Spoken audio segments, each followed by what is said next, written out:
Olá, minha gente, a paz do Senhor Jesus, que a paz do Todo-Poderoso esteja sobre a tua vida, esteja reinando sobre você, sobre o seu lar.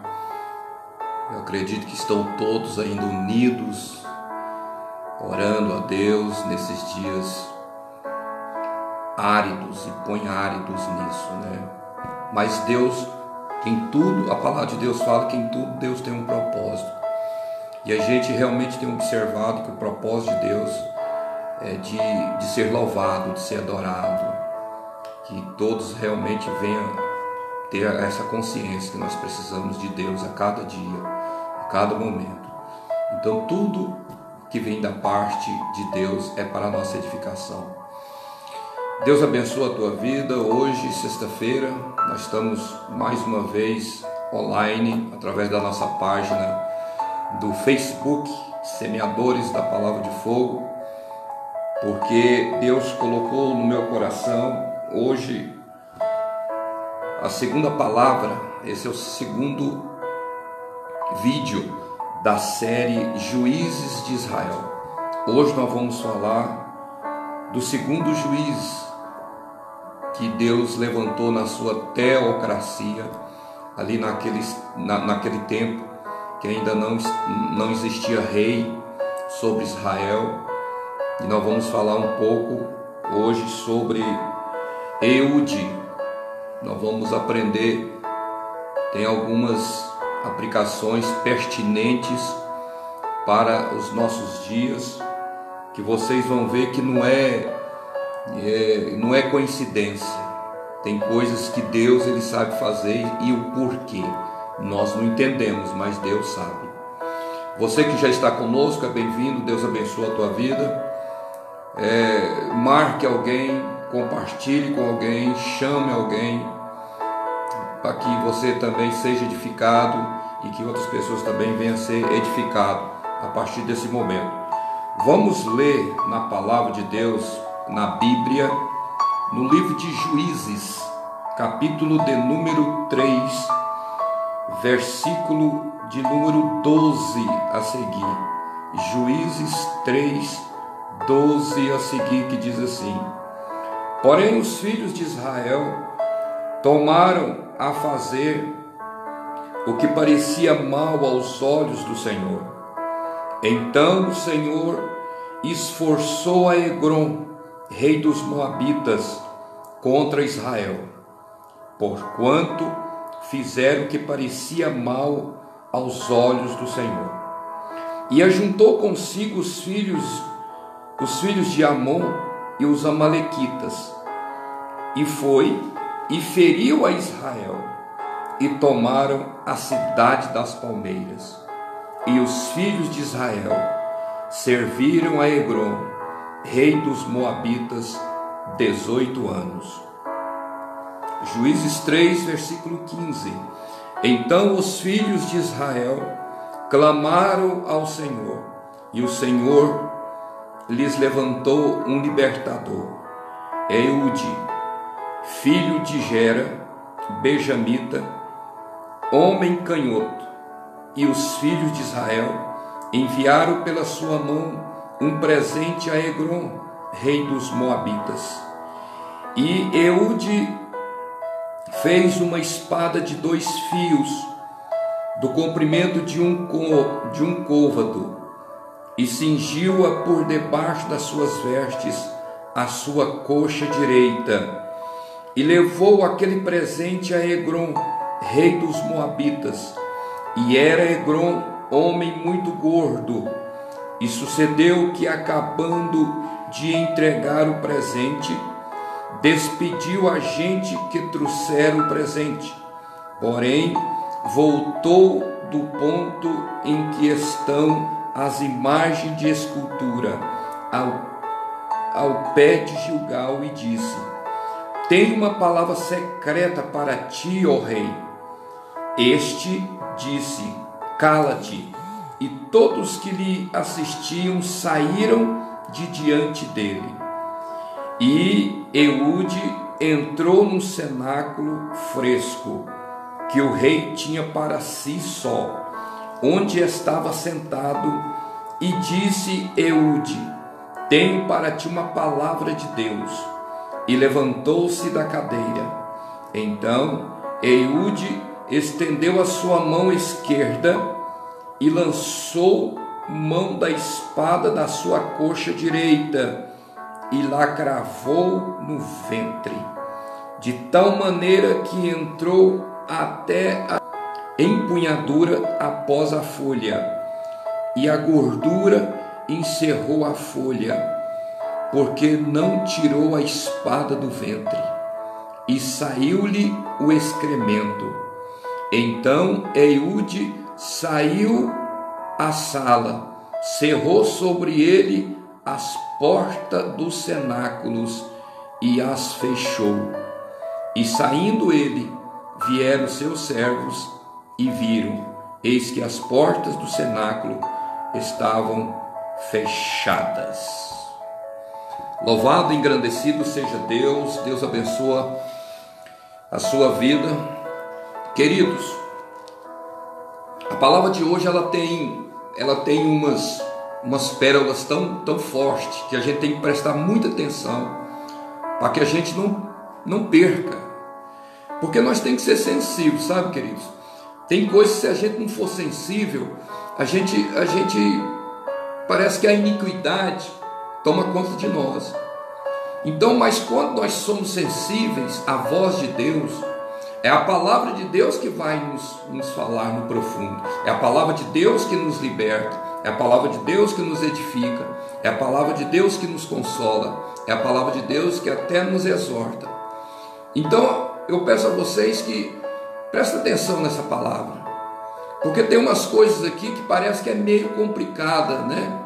Mas nós vamos, através do Espírito Santo, entender o que Deus vai falar conosco. É muito forte isso aqui, muito forte. A palavra do Senhor fala que aqui em Juízes, que o povo de Deus, mais uma vez, eles fizeram o que era mal aos olhos do Senhor.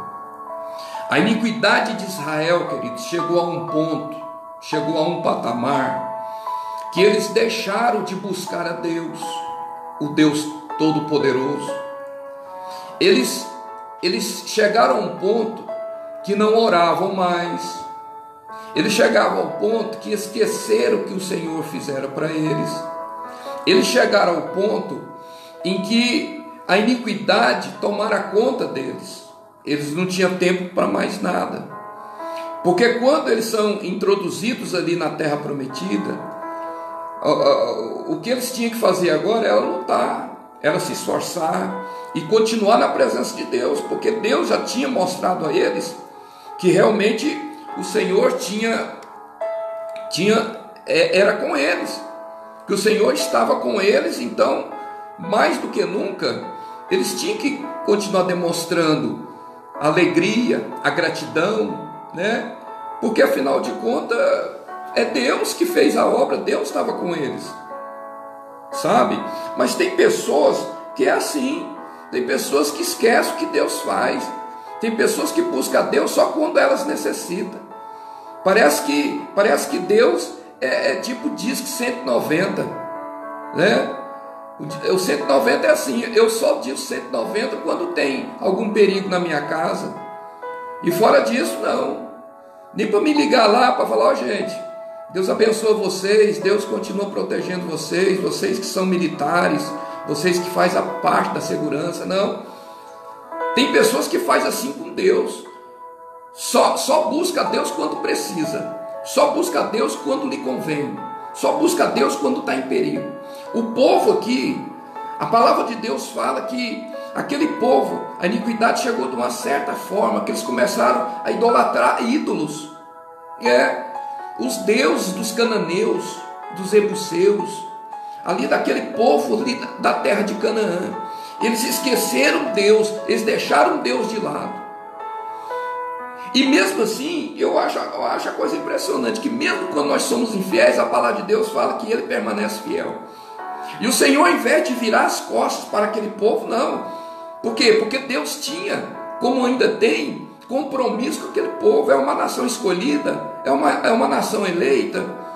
Então eles que se afastavam de Deus, era eles que se esqueciam de Deus, era eles que idolatravam outros deuses, era eles que buscavam recursos próprios, era eles que se misturavam com outras nações, davam-se em casamentos com as filhas dos filisteus, e assim por diante.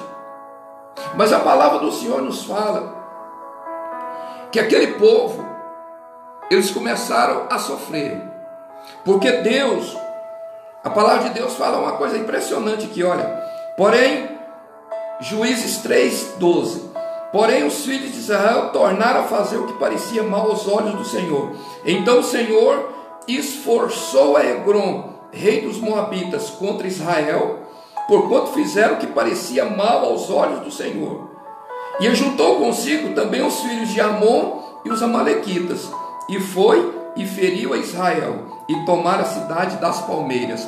E os filhos de Israel serviram a Egrom, rei dos Moabitas, quantos anos? 18 anos. Queridos, presta atenção nisso aqui. 18 anos o povo sofrendo, 18 anos o povo desviado, 18 anos o povo idolatrando outros deuses.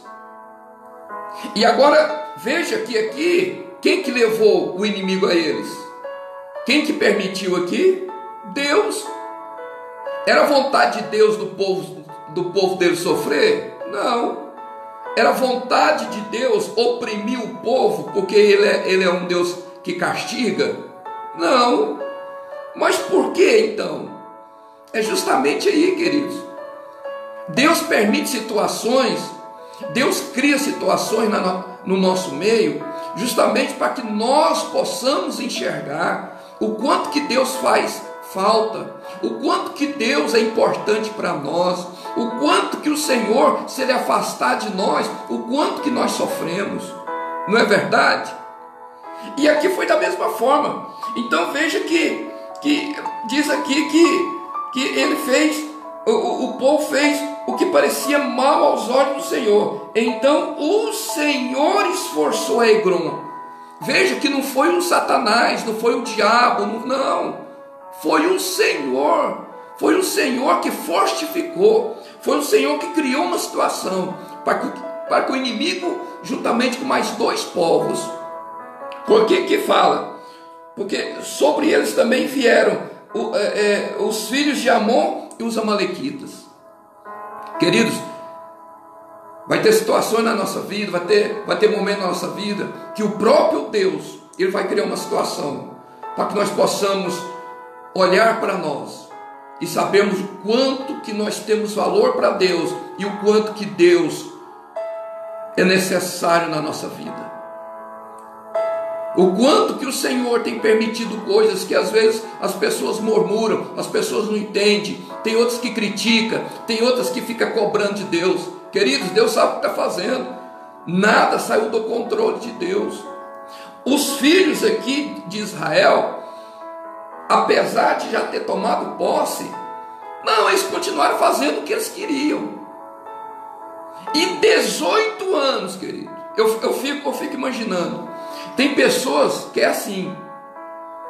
Tem pessoas assim que tem que passar 5 anos, ele não ora. 5 anos, ele não entra no projeto de Deus. Passa 10 anos, ele está da mesma forma. Ele está vendo que as coisas estão difíceis, mas ele não se posiciona, ele não se consagra, ele não busca, ele não se entrega, sabe? E assim estava o povo. 18 anos, veja que é preciso, irmão. Tem pessoas também sofrendo esse tempo todo e não se posiciona. Tem gente passando, sofrendo, e em vez de se entregar ao Senhor, falar: Senhor, olha, eu estou por entregue. Eu estou por entregue porque eu não posso lutar contra o Senhor.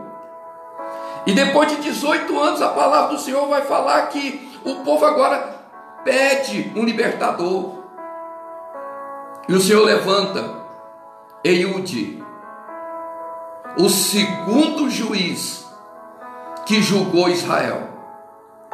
Eude, um benjamita. Iude, um homem da tribo de benjamita.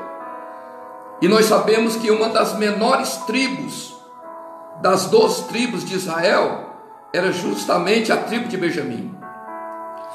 E uma outra característica que Iude tinha, ele era canhoto. Eu não sei se vocês, que é do conhecimento de vocês, é claro que vocês devem conhecer mais Bíblia do que eu, mas naquele tempo, no tempo da lei, quem era canhoto era deficiente físico, era dado como deficiente físico, era uma pessoa aleijada, era uma pessoa que não tinha condições. E interessante que na tribo de Benjamim tinha outros soldados também canhoto. A tribo de Benjamim era conhecida por isso, mas era mal vista, porque além de ser a menor, também a maioria era deficiente físico, era no tempo da lei. Mas a palavra do Senhor fala que depois de 18 anos, o povo clamando, sendo oprimido por tal de Egrom, o rei dos Moabitas, ainda tinham os filhos de Amon e também tinha os amalequitas. 18 anos sofrendo, 18 anos sem ter vitória, 18 anos sem alegria. O povo então ora. O povo agora, depois de sofrer perseguição, opressão, pela permissão de Deus, veja isso, não se esqueça, pela permissão de Deus, o povo ora. E quando o povo ora, Deus levanta quem? Iude. Vocês já pensaram? Iude, capaz que deve ter gente, porque em todo lugar tem os murmuradores, não é verdade? Todos os lugares tem as pessoas que criticam, não é verdade? Não foi diferente ali. Você imagina quando Deus levanta Iude, porque Iude agora é resposta do clamor de Israel. Deus levanta. E quem que era Iude? Era o menor da tribo de Benjamim. Ainda por cima era canhoto. Você já imaginou a pessoa falar o quê? Essa aí vai nos defender? Ah, para! Quem? Olha, além por cima, veio lá de Benjamim, da tribo de Benjamim, e agora por cima é canhoto. Isso aí vai livrar nós. A primeira aplicação está aqui, queridos. Eu acho interessante. Queridos, guarde isso aqui. Nunca, jamais despreze a maneira que Deus vai agir.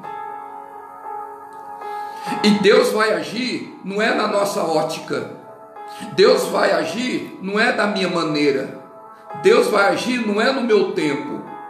Deus vai agir não é do jeito que eu quero. Porque tem pessoas que falam, a porta está fechada. Senhor, levanta um empresário. Querido, se for preciso, Deus levanta um macumbeiro para te abençoar. Porque nós temos esse, sabe? Porque Deus, Ele não necessita das minhas condições para me abençoar. Deus não necessita do meu porte. Deus não necessita das minhas condições dentro da sociedade. Eu não preciso ser ninguém, eu não preciso ser uma celebridade para Deus abençoar. Porque a gente pensa, olha, eu acredito que Deus vai abrir, Deus vai tocar e um empresário. Eu mesmo já pensei isso, querido. Você vê, porque eu sou falho, sou pecador. Agora veja que a gente tem isso. Nós, seres humanos, tem essa falha. Então, quando Deus levanta Iude, e era o segundo juiz, já tinha 18 anos que o povo orava. Irmãos, se você tem orado, deixa Deus trabalhar, meu querido. E não questiona o querer de Deus, não. Não questiona, não.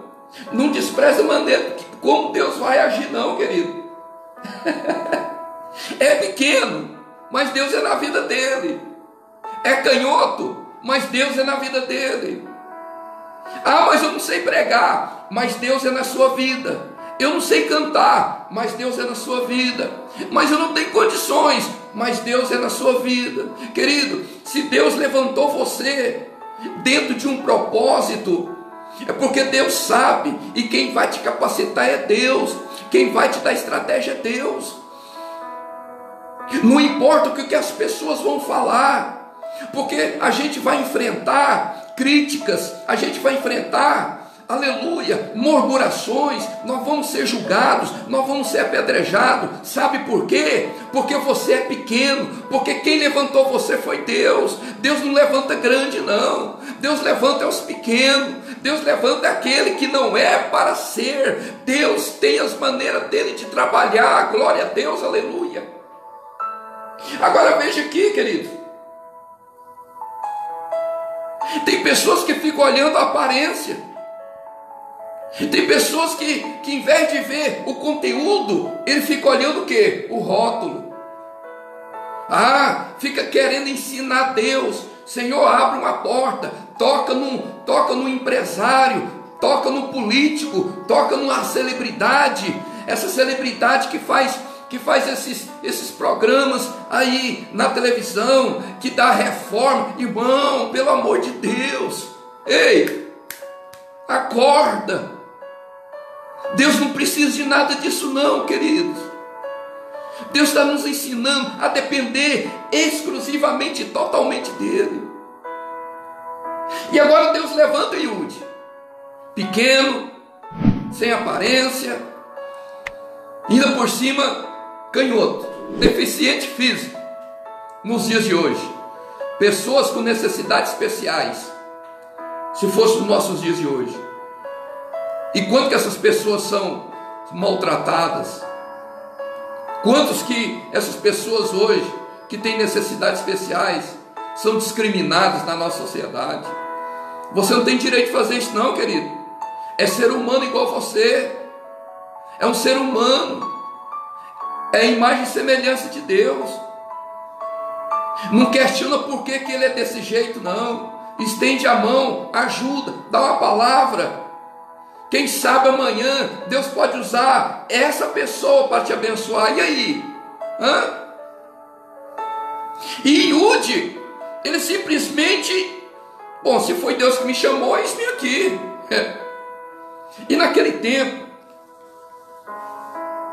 dos juízes, foi um tempo muito difícil, porque ainda não existia monarquia em Israel, não tinha se levantado um rei em Israel, porque o primeiro rei, como eu falei no último vídeo, sobre Otiniel, que foi o primeiro juiz, e agora estamos falando sobre Iude. Então tinha que ser pessoas preparadas. Essas pessoas que eram erguidas por Deus, eram pessoas que sabiam estratégia de guerra, eram pessoas separadas por Deus. Não porque elas tinham de si próprio, porque o que estava sobre a vida deles era coisa sobrenatural, era ciência, era força, era sabedoria. Nós vamos ver daqui para diante várias passagens, e vamos aprender com vários juízes. Então não era a força deles em si, porque tudo não é nosso, é de Deus. E agora Iude, ele vê aquela situação, ele se revolta. Ele se revolta porque fala, bom, se o Senhor me colocou aqui, eu vou fazer. E a palavra de Deus fala que Iude, ele era diferenciado, como eu já disse. Ele faz uma espada. A palavra de Deus fala que a espada dele era de um côndavo. Um côvado é mais ou menos 48, 50 centímetros, ou seja, meio metro. Meio metro não é bem uma espada, é tipo um punhal grande. Mas a Bíblia fala que ele fez uma espada. Ele fez uma espada porque ele tinha algo no coração dele. Porque o povo chama ele e fala, olha, Iude, nós estamos orando a Deus já há 18 anos. Agora, depois de 18 anos, Deus te levanta. E agora você toma uma posição, porque você vai agora ao encontro desse rei Egrom, que é o rei dos Moabitas. E nós queremos fazer, nós queremos ver a vitória do povo de Deus. Então eles preparam um presente.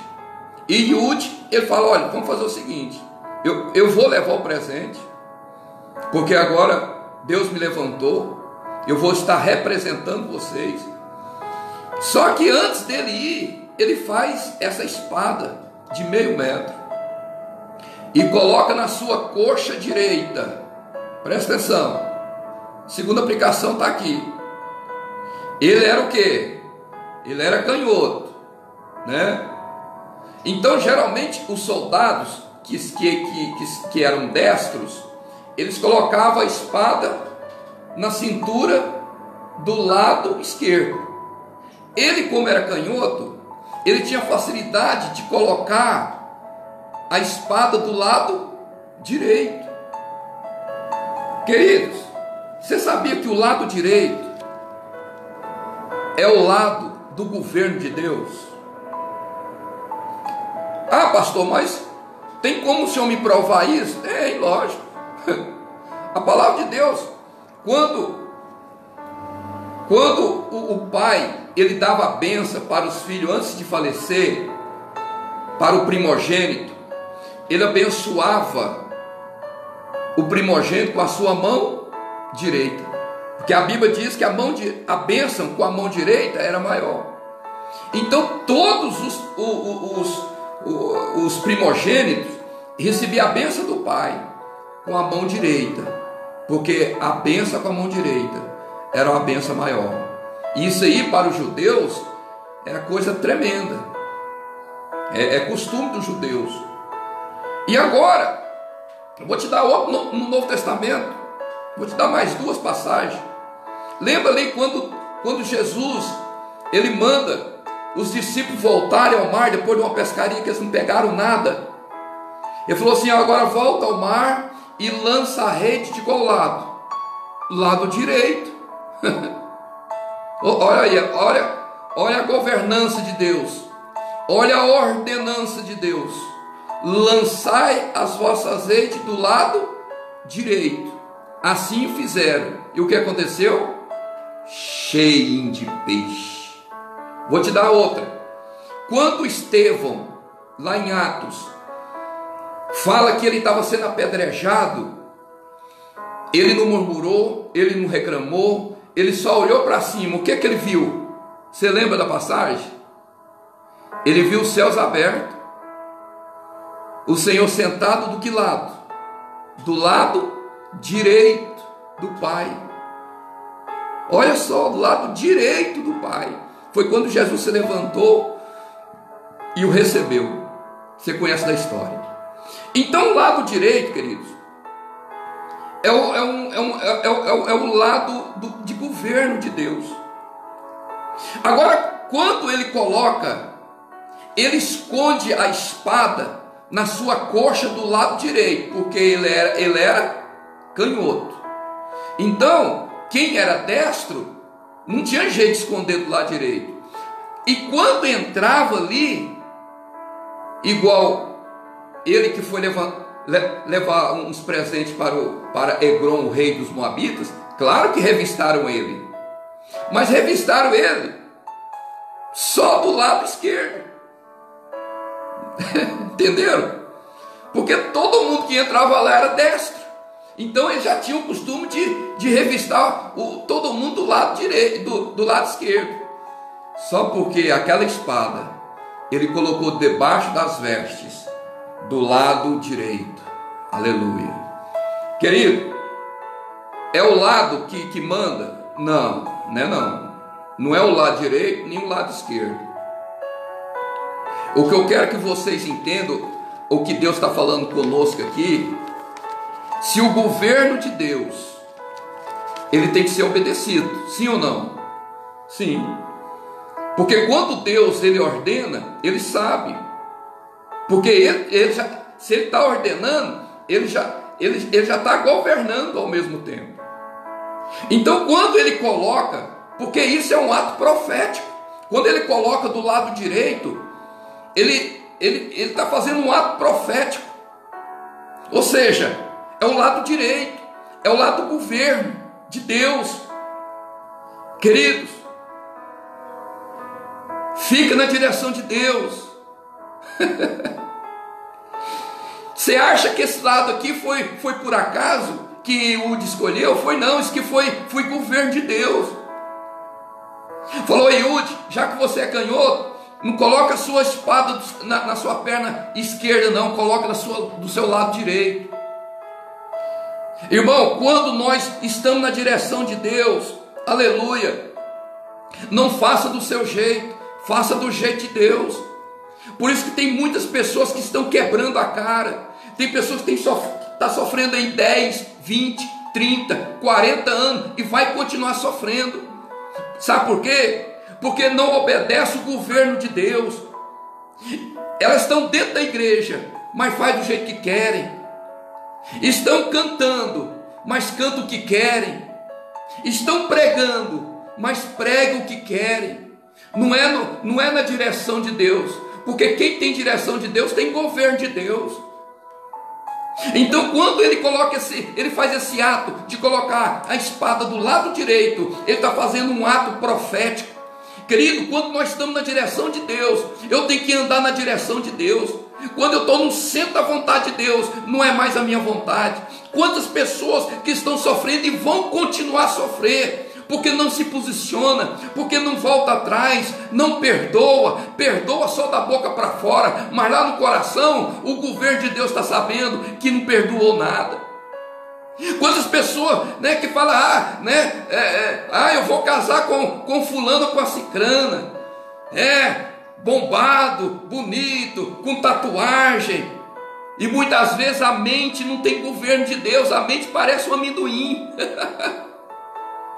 É melhor você casar com uma pessoa fraquinha, mas que tem governo de Deus, que está ao lado direito de Deus, que está andando na direção de Deus, um homem de oração, uma mulher de Deus, uma mulher que vigia os seus lábios, que não fica saindo fofocando, que não fica falando, que é dona de casa, que controla bem os teus lábios, o teu pensamento, que não tem ninguém, não tem como reclamar. Por quê? Porque está no governo de Deus. É melhor estar no governo de Deus do que ter na aparência. Eu falei agora há pouco, tem pessoas que ficam olhando só o conteúdo, aliás o rótulo, e esquece de ver o conteúdo. O conteúdo é o bastante, é o importante para Deus. Ele então coloca num ato profético, ele coloca a espada do lado direito. Aleluia. Quem faz isso está na governança de Deus. E quando ele chega, a palavra de Deus fala assim, ele viu que estava longe, ele falou: olha, eu tenho uma palavra de Deus para você, só que eu tenho que chegar mais perto. Aí todo mundo falou: não, aqui você não vai chegar não. Aí o rei mandou todo mundo sair. Aí ó, que todo mundo saiu, ele vai e manda Iude se aproximar dele. Foi a deixa que ele estava necessitando, que estava precisando.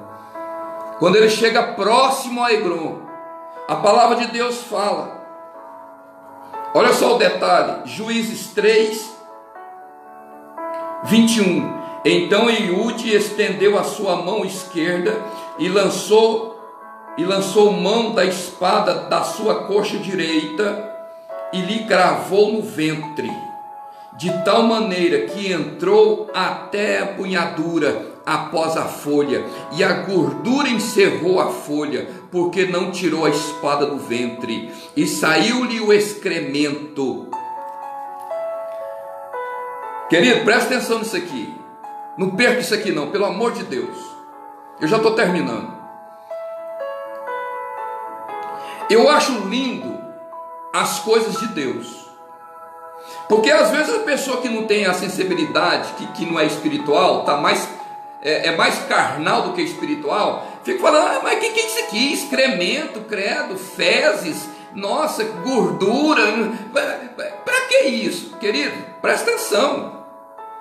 Presta atenção o que Deus está falando conosco aqui.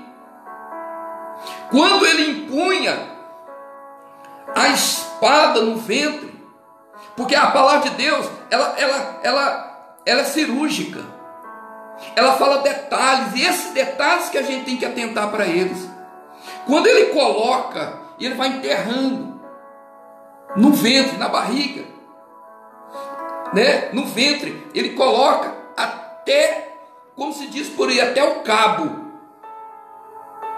E aquilo ali, como ele era muito gordo, forte, fortão, ele era obeso, o rei, o tal de Egron, que é filho do cão, ele era muito gordo, obeso. A palavra de Deus fala que quando Eiúde coloca a espada, a gordura começa a rachar, a abrir, entra no ventre dele, e os excrementos que estavam dentro, ou seja, as tripas, aquelas coisas, tudo ali vai saindo. Querido, olha só, se a espada não entrar, a sujeira não sai.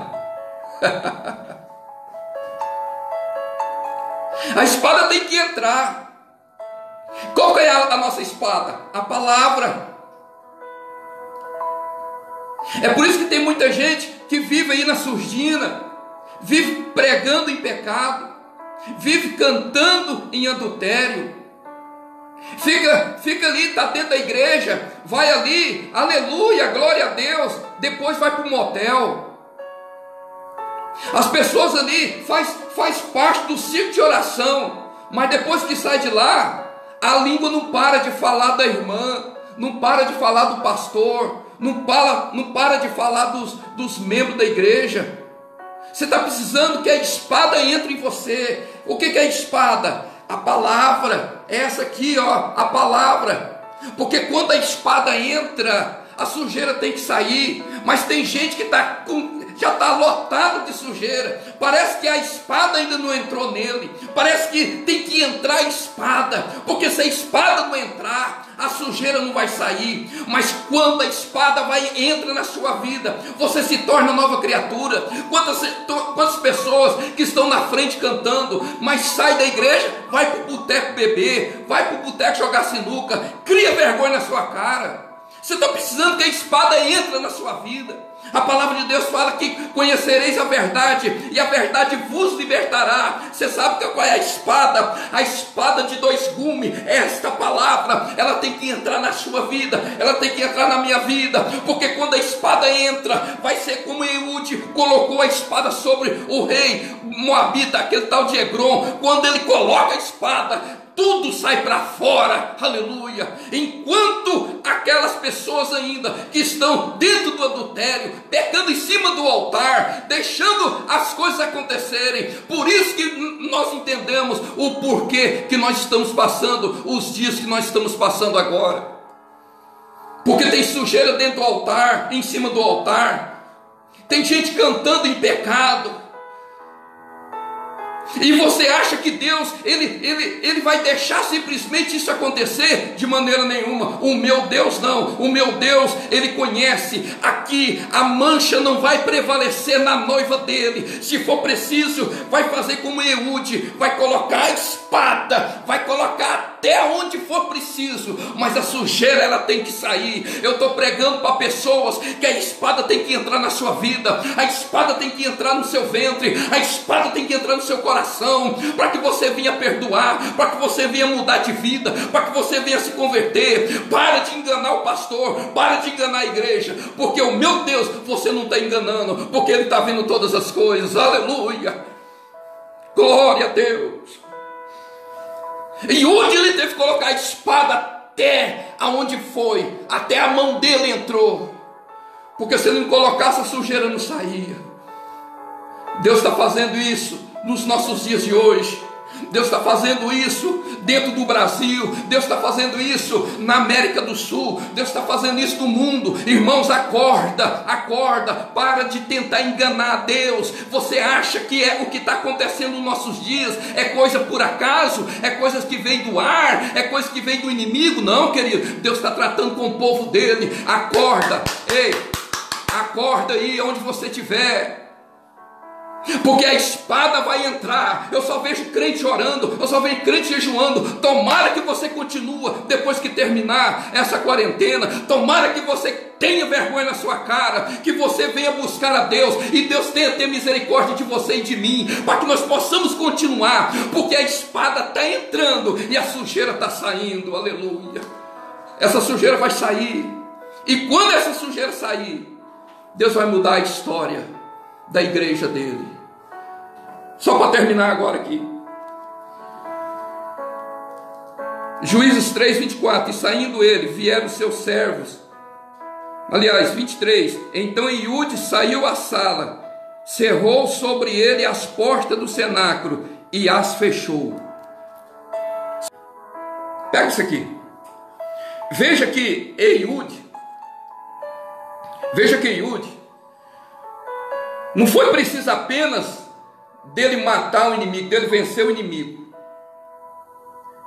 Depois que ele venceu o inimigo, o que ele faz? Ele não entra ele não sai pela mesma porta, ele sai por uma outra porta. E quando ele sai, o que ele faz? Ele fecha a porta. Querido, sabe o que Deus está falando aqui? Isso aqui é do céu. Não basta eu apenas vencer o inimigo, eu tenho que fechar a porta. Tem gente que está lutando contra o inimigo, às vezes até vence o inimigo, às vezes até está tentando, mas não fecha a porta, não fecha a sua boca, não fecha o seu pensamento.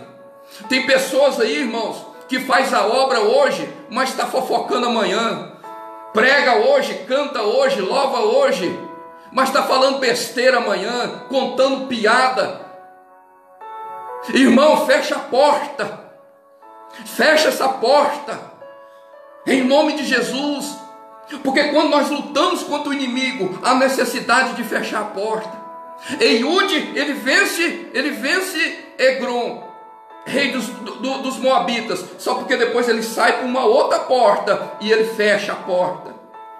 Eu tenho que vigiar, eu tenho que buscar, eu tenho que me resguardar, porque eu sei que vem retaliações.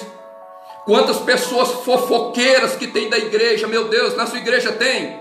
Tem, em todo lugar tem. Quantas pessoas que canta lá, prega lá, sobe em cima do púlpito, mas o que sai de besteira, de palavrão, de excremento da sua boca, só Deus sabe. Fecha essa boca, abre a boca apenas para glorificar. Tem gente que abre a boca para reclamar, tem gente que abre a boca para murmurar, tem gente que abre a boca para falar mal dos líderes, mal do pastor, mal dos irmãos, mal da mocidade, fala mal de todo mundo. Fecha a porta. Por isso que você não vence o inimigo, a sua boca não para, a sua boca não fecha. Em nome de Jesus, que essas lições pertinentes à nossa vida, que nós possamos tomar posse, e que nós possamos, em nome de Jesus, agradecer a Deus, porque Ele ainda nos ama, porque nós somos infiéis, mas Ele permanece fiel. Ele é Deus e Ele vai fazer a obra por completo. Mas que nós possamos olhar isso aqui, não olhar por vista, não olhar a circunstância. A gente tem que vigiar, a gente tem que profetizar, fazer ato profético, como Ehud fez quando colocou a espada do lado direito. Anda na direção de Deus, coloca a espada, prega a palavra, para que saia toda a sujeira. Engole a palavra, irmão, em nome de Jesus. Irmã do céu, come palavra, que essa sujeira que está dentro de você vai sair em nome de Jesus. E que nós possamos também fechar a porta. Fecha a boca, em nome de Jesus, abre só para adorar, para que o poder do Pai, do Filho e do Espírito Santo venha sobre as nossas vidas. Muito obrigado, querido. Que o Senhor Jesus esteja sobre a sua vida, e até quinta-feira.